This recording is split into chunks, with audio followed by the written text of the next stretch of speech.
you. Two questions if I can. The president's dinner tonight was Schumer and Pelosi. They seem to be getting close. But in the past, the president has called Chuck Schumer a clown, Pelosi a loser. But now he seems to recognize that he needs them. How does that work? What changed? I think it's less about him needing them, but as more about the president wanting to work with them and wanting to help move this country forward. As we've said many times before, we've got a very ambitious legislative agenda for this fall, and the president wants to work with anybody that wants to move America forward. And if they're willing to do that, sit down, be part of that conversation on both tax cuts and tax reform, responsible immigration reform, then the president certainly welcomes those conversations. And does he view Schumer and Pelosi as equal allies on the Hill for getting things done on par with McConnell and Ryan? Look, the president is a Republican, and certainly I think ideologically that's a much cleaner matchup. But if these people and these individuals, whether they're Democrats or Republicans, want to come together to push the president's agenda and the agenda that clearly the American people want to see, or they wouldn't have elected Donald Trump, then we're certainly happy to have that conversation and move that ball forward. Matthew. I wanted to follow up on some statements you made yesterday about James Comey. You said some of his conduct likely could have been illegal.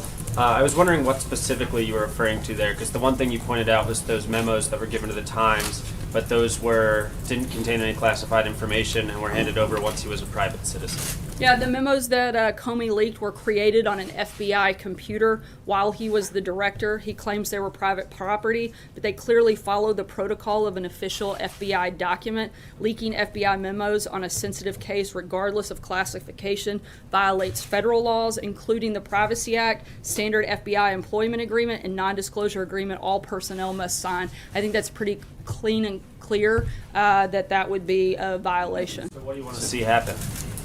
That's not up to me to decide. I'm certainly not an attorney, but I think that the facts of the case are very clear. And just following up on that a bit, so you're not saying that the Justice Department should look into this, but you do believe that Comey did, that his act of leaking those memos was illegal? The Department of Justice has to look into any allegations of whether or not something's illegal or not. That's not up to me to decide. What I've said and what I'm talking about are facts.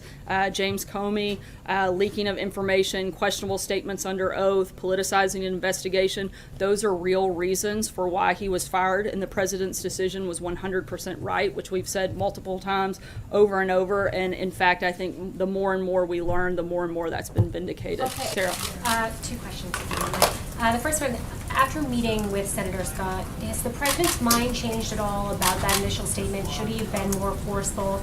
And will he sign this bipartisan resolution condemning the violence in Charlottesville as well as hate groups like the KKK and neo-Nazis? The president was clear in his initial statement that he condemned hatred, bigotry, racism of all forms. He continues to stick to that message. He's been very consistent in that fact. He and the senator talked about that and discussed that and agreed that that was the appropriate place to be. In terms of whether or not he'll sign the joint resolution, absolutely, and he looks forward to doing so as soon as he receives it, which he hasn't done as I came out here earlier. One other topic, his meeting with Chuck Schumer and Nancy Pelosi tonight. This is the kind of thing that conservatives who ran against him in the presidential race warned about, that he would be cutting deals with Chuck and Nancy that would not uphold the ideals of conservatives.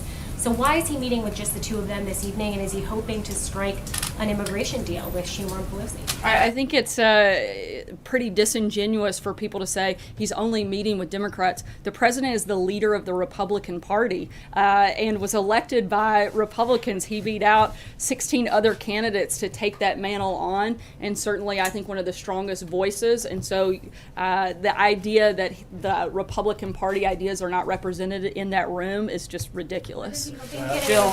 Two topics, just to follow up with that firstly, is immigration going to come up, and would the president consider reaching some kind of deal similar to the 3-month extension, working with Democrats on the Dreamers issue? I wouldn't be surprised if it came up tonight, but I'm not going to get ahead of the conversations that they're going to take place later this evening. And as always, we'll certainly keep you guys posted on what those look like. And I also want to ask about the number 2 at FEMA withdrawing his nomination for consideration. Did the White House know about that IG audit when the president decided to nominate Daniel Craig? We're not going to get into the back and forth. Our focus, particularly at FEMA right now, is on the safety and security of those that have been affected by the hurricane. We're not going to go down rabbit holes on personnel, and our focus is on that as of right now. Steve. This morning on CBS, Senator Manchin said that last night at dinner, the president was adamant that the tax reform would not be a tax cut for the rich. Do you know on what basis the president was able to make that promise? Is he pledging to hold the top tax rate at 39.6%? Are we not going to see a reduction in that rate? How can he assure Americans that the rich won't get a tax cut? The president's priority when it comes to tax cuts and tax reform is on the middle class, helping grow the middle class, helping create jobs, simplifying the system. He's laid out those principles, and that's where his focus is, and that's what he's going to push for as we move into this process. Follow up on the question that was asked about Bernie Sanders' health plan. In January, the president gave an interview to the Washington Post. He said he wanted to see a program that would allow for insurance for everybody and that would leverage Medicare and Medicaid's ability to control drug prices. Bernie Sanders seems to be offering a plan that would do that.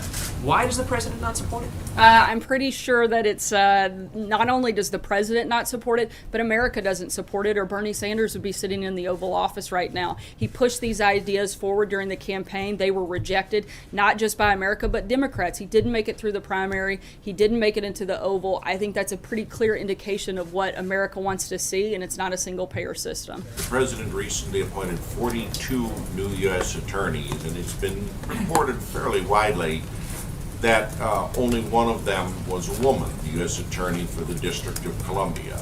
Joyce Vance, former Democratic-appointed U.S. Attorney in Alabama, called this, and I quote, a slap in the face, unquote.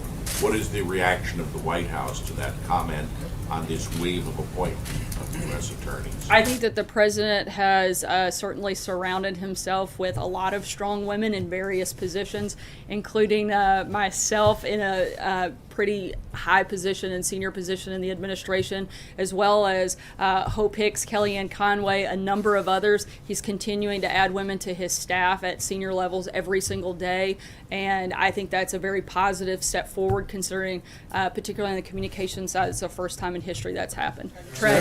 Thanks, Sarah. It was reported today that Mike Flynn Jr. is the subject of a federal investigation into election meddling. Is the president concerned that someone who served on his transition team is now the subject of a federal investigation? I haven't had a conversation with him about that, but I'd refer you to outside counsel on Follow up on a comment that Hillary Clinton made this morning. She said that she wished President Trump was the president for all Americans. Do you have any reaction to this characterization of the president's role in the White House?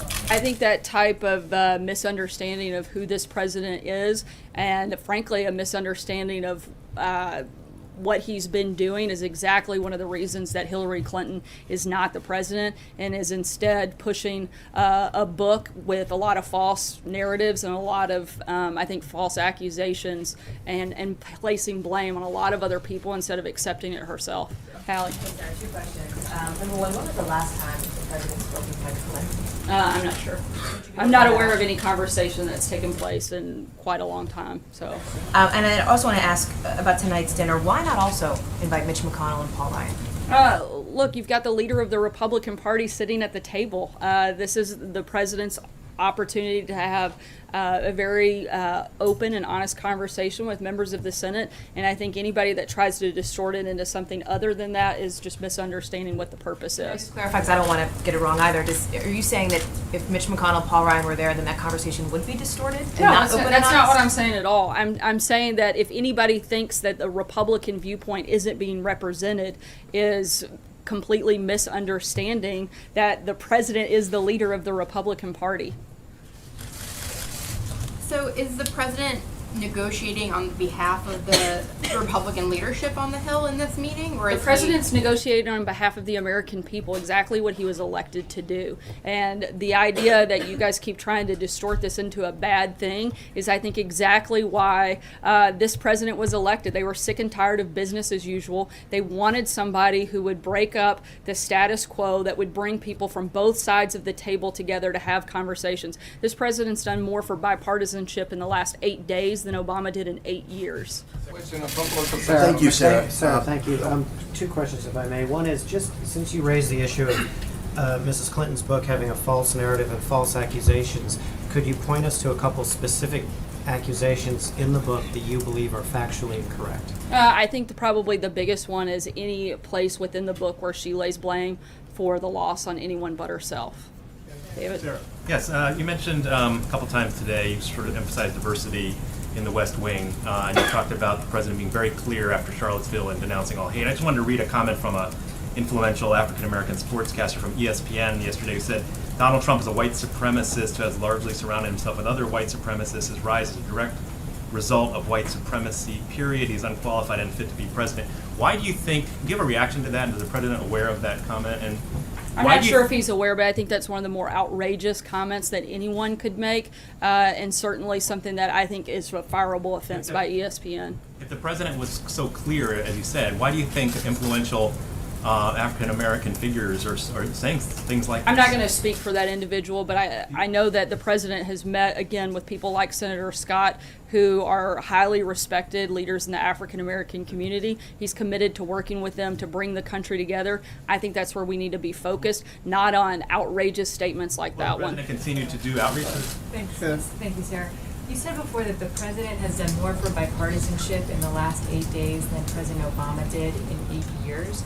Are you basing that off of meetings that he's held with Democrats here at the White House? I'm basing that on the fact that he's actually willing to sit down with members of the opposite party, something that President Obama rarely did, and certainly didn't listen to members of the opposite party. I can't think of a single time where he made a deal with anybody from the opposite side of the, from anybody beyond the Democrat Party. And again, this president is committed to doing that. He hasn't just done it once, but he's continuing to do that as we move into one of the most ambitious legislative agendas that we've had in a long time, and we're committed to working with Democrats. He's both stated that publicly and in these meetings that he's going to continue to have. You're saying that... Cheryl, thank you. Does the president believe it was a mistake not to have invested more time and energy in the Schumer-Pelosi relationship at an earlier stage in his term? I don't think so. I think that right now we're at a critical time where we have some big things on the agenda: tax reform, responsible immigration reform. He's committed to working, again, with both Republicans and Democrats to push those through, and hopes that they'll come on board to do that. Thanks so much, guys. The president will be having an event here just momentarily. Thank you.